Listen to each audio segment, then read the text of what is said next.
Welcome in, everybody, to a Thursday edition of Birds 365 here on JAKIB Sports, a May 1st edition. Johnny Mack, another month in the books, brother, as we continue to move along. How you doing on this Thursday morning, May 1st? Doing well. Rookie camp tomorrow, so that's official.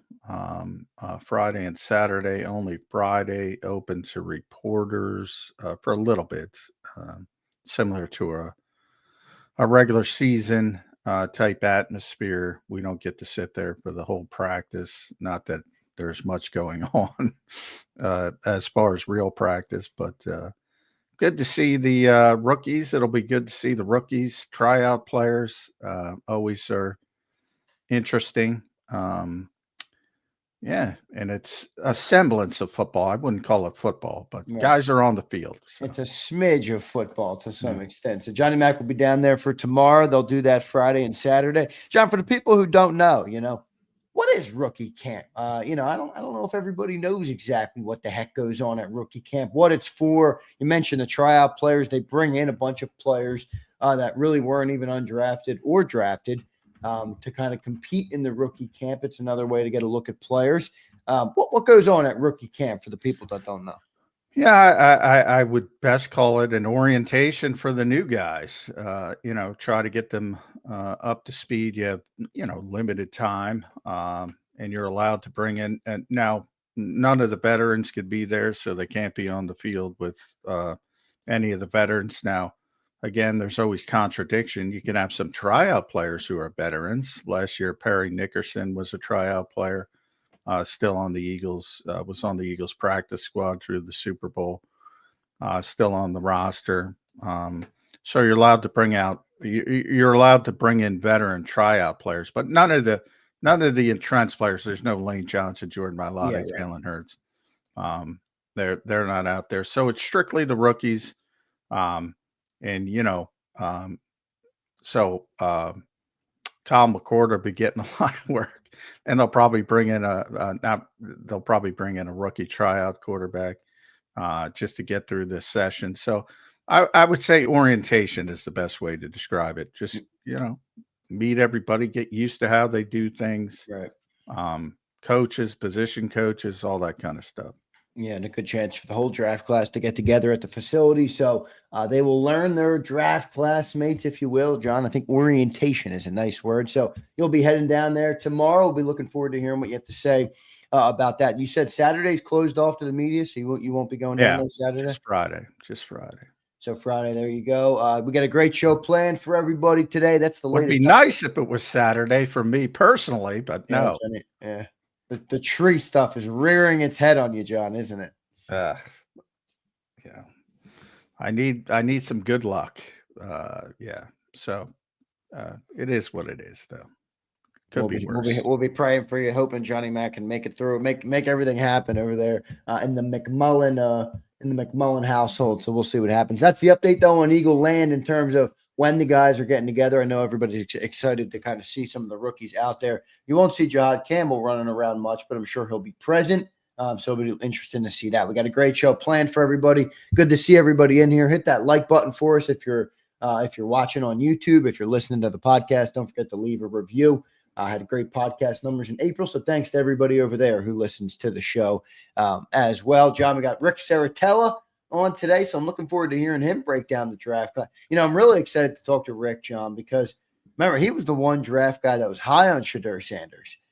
So I'm hearing. Yeah, he was number one. Yeah, I'm curious to hear what he thinks of him dropping down the board. We're going to get some. I think we're going to get some conspiracy theories. You think so from Rick? Well, we'll see what Rick has to say about it. So looking forward to talking to him coming up at 8:20. The other big news in Eagle Land yesterday, which we did address on the show yesterday as it broke in the middle of our interview with Mike Gill, was Jordan Davis, and the fifth-year option has officially been picked up. John, 24 hours later, what are you thinking about that Jordan Davis option picked up that we kind of expected to come, but now that it's come, what does the next step in that process look like?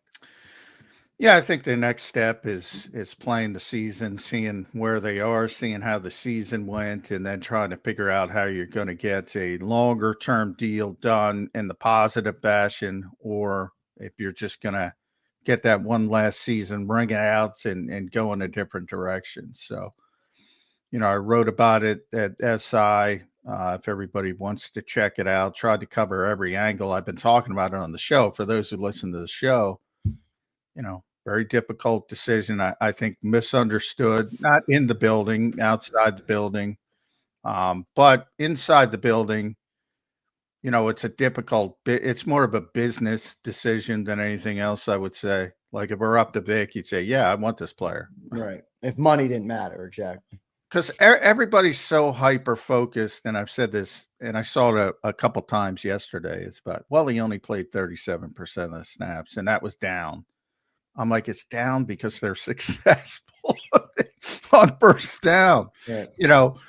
The more they're in obvious passing situations, the less he's going to play. And the counter intuitive part of it is, well, you want to be successful on first down to get people in obvious passing situations. Right. That's the goal. Let's broaden that though. I agree with you. Obviously, the better they are on first down, which means Jordan Davis is doing a good job, the less he's going to play. But as you now project forward on Jordan Davis, he's 3 years done his career. Obviously, I don't think he'll be the same player forever, but what is the projection moving forward on him? Do you think as the Eagles decide to give him a contract, in a perfect world, they want him to play more, not because they're not as good on first down, but because they want him to be a more versatile player? Or do you think the goal is simply just be who you are right now, Jordan, and get better at that? Well, I think the goal is to always improve every aspect of your game. So that part of it should be baked in. And you certainly want to see improvement as a pass rusher, which would, in theory, give him an opportunity to play more if you're more comfortable with him in those obvious passing situations. But me personally, and again, the team will talk about it that way, but me personally, because they want to be optimistic, like how does that work? Like, how does that even, that means you got really bad interior pass rushers. Well, you can cross Jalen Carter off the list. He's one of the best, if not the best. You just lost Milton Williams, so you think more? Well, you don't think there's a world where Jordan Davis could be a better pass rusher than Moro Ojomo? No. Oh shit. So the best case scenario here is basically just be the best run stopper you possibly can. Well, and I would say the same thing. Then to me, that's I think in Moro, there's a lot. There's a lot of issues with Moro Ojomo. He's got to get bigger. He's got to get stronger. He already has from year 1 to year 2. Undersized. Vic brings it up every time. And if you ask me the same question the opposite way, does Moro Ojomo have any chance to stop the run? Like I tell you, no. Right. It's absurd. But Moro Ojomo, that's his whole thing, man. Mm-hmm. Undersized, quick pass rusher. Like, how is he getting better than Moro Ojomo? That's my whole point. Now, the rotational aspect of defensive front, you want to roll guys in, make sure everybody's got gas in the tank for key fourth quarter situations. So the rotational part factors in. But long term, if you're doing it from I want my best pass rushers on the field for as many snaps as possible. And I even bring it up out of the angle, out of the box thinking that people in Philadelphia haven't seen yet. Like, I think there's a good chance when he's healthy and when he's learned, I think there's a good chance you might see Jahad Campbell rushing from the interior, knowing Vic and knowing him looking for key matchups and key situations. And the versatility of that player, at least the projection of it down the road. Like, in what world do you want Jordan Davis on the field as a pass rusher? That's kind of my right. Well, I think that's where the complicated nature of the business decision comes in, because I've tried to, John, like, move on from the 13th pick. Like, all right, I don't care anymore, right? You can't change that. That's where he was taken. He's now on the team. I want to judge him now on, is he worth what they're going to pay him, as for his role in the team now? Like, forget the 13th pick. I know he didn't live up to the 13th pick. That's done and dusted, though. moving on, though, you know, what I think that's where the question comes in of the value and how much you want to pay them. And I think it would be fair to point out, John, is yesterday's happening with no extension tied to it a showing that the Eagles aren't as sold on him as they are on other players. Like, look at Devontae Smith. That's why I say it all the time that the 5th-year option is so overrated. Yeah, but Devontae Smith at this time in his career, when he had that 5th-year option coming up, they didn't just pick up the 5th-year option. They had the they ready. did. They gave him the big money. They picked up the option first, and then they Oh, they did. I thought it came at the same time. Did they pick it up? Okay. Yeah, they picked it up. All right, so that's a little different. All right, I got you. And Howie was asked that actual question. Even he didn't remember. He had to go back and look, you know, because it is a placeholder. It's like overrated. This is very early in the process for a first-round pick. You have that extra year for a reason. And most teams pick up the option, and nobody's more proactive. The Eagles did it very early with Devontae Smith. I'm not trying to compare that. They're not going to get it done as early as they got the extension done with Devontae Smith. But, you know, that's a different type of player. He's obviously a home run. No doubt. And the market for receivers is different as well. They knew that thing was going to explode. Well, defensive tackle is a big market too. But yeah, but Jordan's different. Jordan's not in the average defensive tackle market, or else we'd be talking about 25, 30 million. Look at exactly. That's part of the problem as well, because labeling is a problem. I said yesterday on the show, labeling is a problem in the NFL, and his agent's going to go, well, he's a defensive tackle. Milton made 26 million. So, you know, until the NFL fixes their own problems, and the NFLPA should be on board. Like there's who didn't have his option picked up, and made a little bit of a ripple yesterday. The dude in Baltimore, Kyle Hamilton guy, Tyler Linderbaum, who was a Pro Bowl center, one of the best 5 centers in the NFL. His option didn't get picked up, and there's people go, "Oh my God, Baltimore didn't pick up." The way it works is all offensive linemen are lumped together. Offensive tackles, offensive guards, offensive centers. Centers don't get paid as much as tackles. So tackles spiked the number. I think it would have been 24 million 5th-year option for Tyler Linderbaum. Right. The highest paid center, I think, is at 18, somewhere Which in that range. Which is who? Creed Humphrey, maybe, or Frank Creed Ragnar? Humphrey. Creed Humphrey. Somewhere in that range. You're going to go from 18 to 24 million. I guarantee Tyler Linderbaum is going to be on the Baltimore Ravens. Yeah, I guarantee it. So people really, really overrate this 5th-year option. What it's more telling about is on the negative side, like obvious negatives, like Kenyon Green, Jahan Dotson. Right. Not that they're negative. I think Jahan Dotson's a good 3rd receiver, but as the 16th pick in the draft, he was not successful. I think we could all agree. Right. And Green, the 5th-year option on him was probably pretty Kenny sweet. Pickett. How much was the 5th-year option on Jahan if they did pick it up? Not that they were ever gonna, but just for the concept. I don't have the wide receiver numbers, but it would have been pretty significant. Would have been pretty high, right? Yeah, probably. Well, and Green would have been in the same. He's an offensive lineman. Yeah, right. He'd be I'm in surprised Linderbaum. the defensive tackle one's so low at 12.9. Yeah. Well, you know, it's a weird system. It involves, the difference is Linderbaum's been successful. So, you know, spiking at Pro Bowl. So while I said that, I should revert. Now I just made a mistake. So the reason Linderbaum got to that level is because he's had so much success. So, in other words, the number goes up by the number of Pro Bowls you make, all pros you make. Oh, okay. Okay. So it is a little bit, it can fluctuate that way. So when Linderbaum's a very rare case. Like his number's absurd because he's been so successful, and the tackles are lumped in to begin with. So the number starts as artificially inflated, and then he's had all this success on top of it. So it gets even more inflated. And that's where, trust me, they ain't losing Tyler Linderbaum. That's a very smart organization.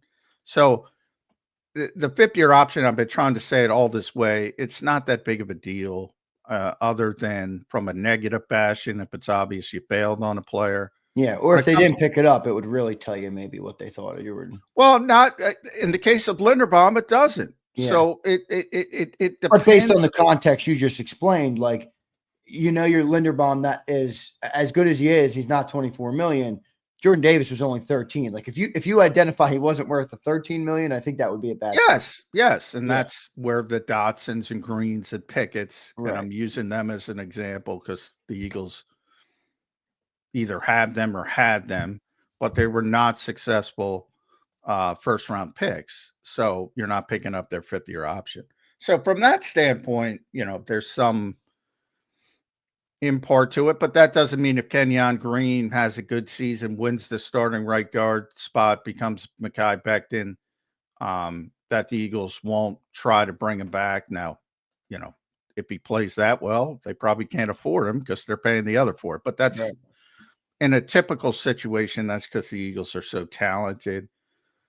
But getting all the way back to Jordan Davis and just his role. So, yeah, I don't.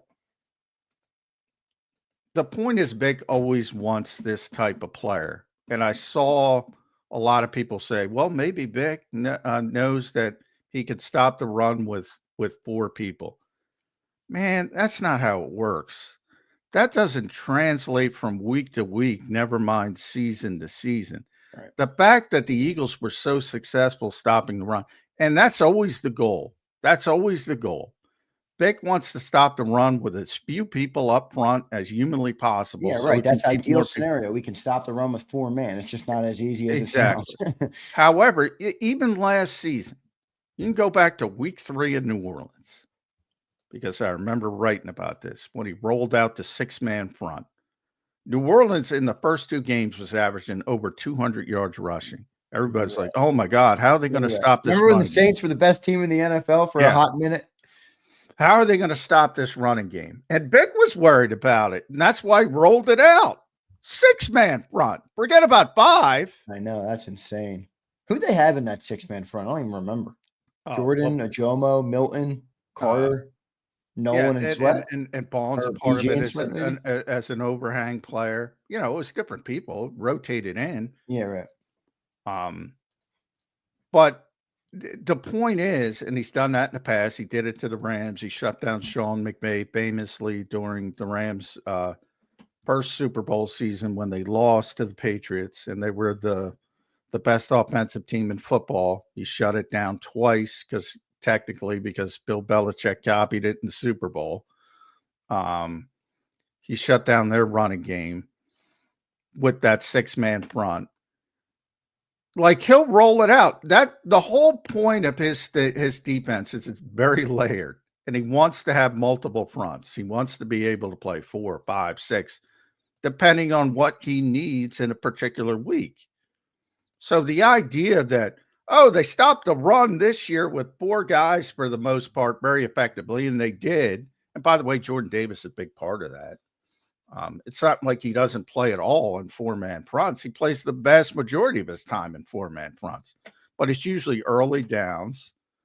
And he's a big part of keeping blockers off Nakobe Dean and Zach Bond. Yeah, last year, a huge part of it. I think Milton Williams is going to struggle without Big JD next to him. And hey, Jalen Carter as well. I mean, yeah. Jalen Carter's impact on everybody's pretty big. Yeah, obviously. So, yeah, this whole mentality, because I saw it a bunch of places. Well, they didn't need it last year. Why they need it this year? Why they need it moving forward? Man, just go back to 2021 when Jonathan Gannon was here, Nick Sirianni's first year. Nobody even knew he was trying to run Vic Fangio's scheme because he didn't have a nose tackle. And when he did roll out the 5-man front, which was very rare, he'd have Javon Hargrave at nose tackle, which was not good. That didn't work at all. Hell of a pass rusher. Javon's a hell of a pass rusher, but he's not the best run defender in the world. So, yeah. But, how much can you pay a 2-down player? That's basically what it comes down to.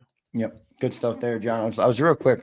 Something that I thought was justified, that justifies your take on something, is I was looking at the numbers yesterday between the 22 and 24 Eagles defenses. And you always talk about how sacks are this overblown thing. And, the defense last year in every metric was better. And they didn't have one double-digit sack guy and had less sacks, and obviously won the big moment in the Super Bowl. They were better in red zone, better in third down, all those things.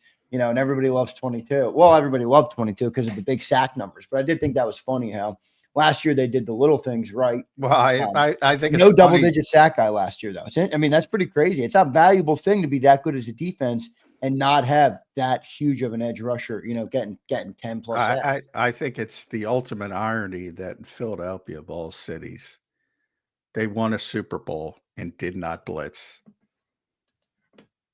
And they completely shut down the greatest quarterback of this generation and one of the greatest quarterbacks of all time. And they did not blitz. Yep. That's the power of Vic Fangio. When it works, it's a beautiful thing. Let's see what happens with all that. Good stuff on Jordan Davis. Good stuff on rookie minicamp set to kick off tomorrow. John will be heading down there to the NovaCare complex. So we'll have a look at the rookies coming in and dressing up in Eagle green for the first time. So we'll see that. Maybe obviously no pads, but they will be wearing their Eagle uniform. So we'll see what that looks like. Let's go to Rick Saratella now. He's going to join us on the show. All right, Rick Saratella, one of the best in the business, founder of the NFL Draft Bible, one of the best draft guys in the world. He joins us now here on the show. Rick, welcome to the show, man.